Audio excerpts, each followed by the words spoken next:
L'exercice n'est pas le même que précédemment. Il ne s'agit pas de trouver là une distance, mais il s'agit de trouver un angle.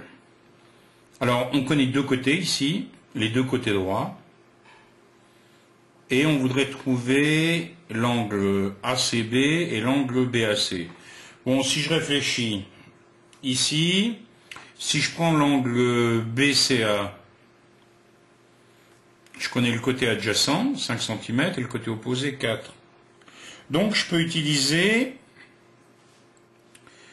la tangente, parce que la tangente de cet angle, c'est le côté opposé sur le côté adjacent, 4 sur 5.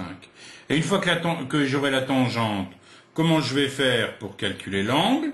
Je vais appuyer sur une touche ici, qui s'appelle tangente moins 1, elle est ici en jaune, seconde tangente moins 1, c'est-à-dire la fonction inverse de la tangente, qui me permet d'avoir l'angle une fois qu'on connaît la tangente. Alors, calculons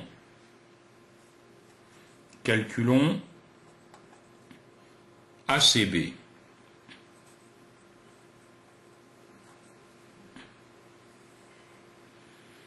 On a donc tangente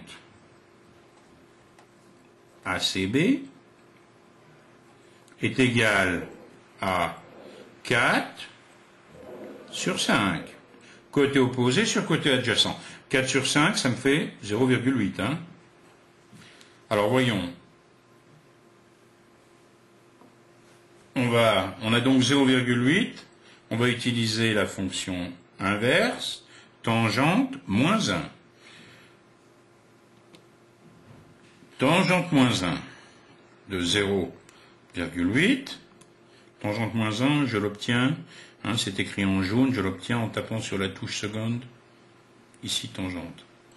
Tangente moins 1,08, ici je vérifie que je suis bien en degrés, c'est très important, égale, je trouve 38,6 degrés. Donc, ACB égale tangente moins 1 de 0,8 égale 38,6 degrés.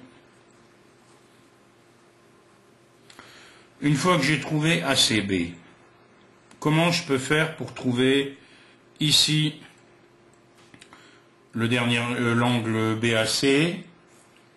J'ai plusieurs solutions. Je pourrais à nouveau employer une tangente, mais je peux aussi employer quelque chose que vous connaissez bien, c'est que les deux angles-là sont forcément comment?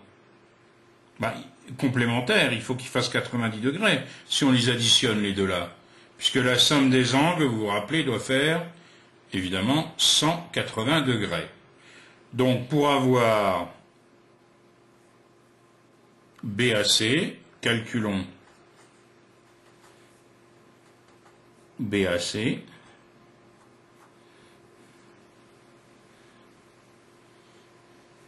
BAC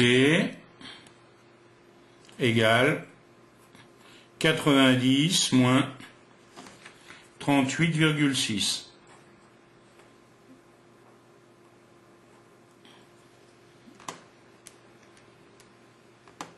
Ce qui me fait 51,4 degrés.